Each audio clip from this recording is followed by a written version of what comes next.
In Texas, the challenge is water. It's going to always be water in the resource, but we have a place, and we're at the table now with water, and because of our best management practices, award-winning, national award-winning best management practices are voluntary, and we understand that the forested watersheds, that's the most economical way that you can clean and filter the water for Texas, and that's not just in East Texas, that's everywhere.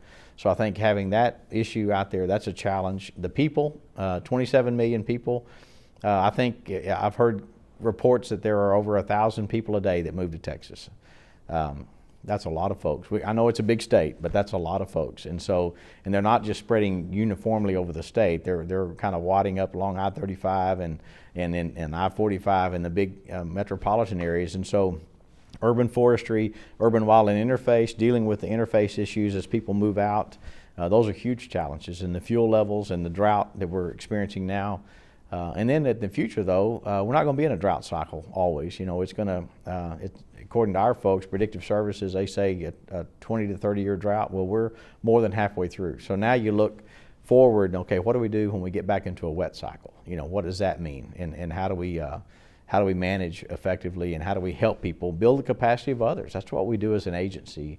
I don't care if you're a volunteer fire department. I don't care if you're a community. I don't care if you're an individual landowner. If we can build your capacity through technology and through technical assistance where you can get out and handle your own problems, and then we can move on to your neighbor and whoever's next in line and try to work with them. So I think those are the challenges. I think you talk to insurance agencies and they'll tell you that the 3 natural disaster states are California, Texas, and Florida.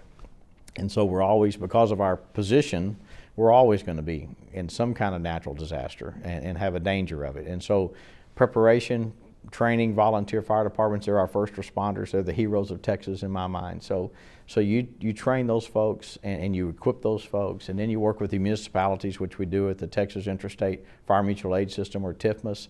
That's another great success story. And you train and equip those folks, and you get them all to work together. And then we'll just, maybe they won't need us as much, and then we can go and train the next generation. So there's a lot of challenges out there, but that's why I look. There are opportunities and there are challenges. They're not negative. It just is. That's who we are as a state. And I think the one thing about this agency is we've always been innovative. If you look at our history in the book we're writing, or museum exhibits, you're going to see first ever. Only, first time a state agency did this, first ever to do that. And I think that's who we are. That's in our DNA. People we hire want to make a difference, and because of that, they're never going to be satisfied with sitting on their laurels or saying, oh, it's too big for us to handle. We're going to be part of the solution.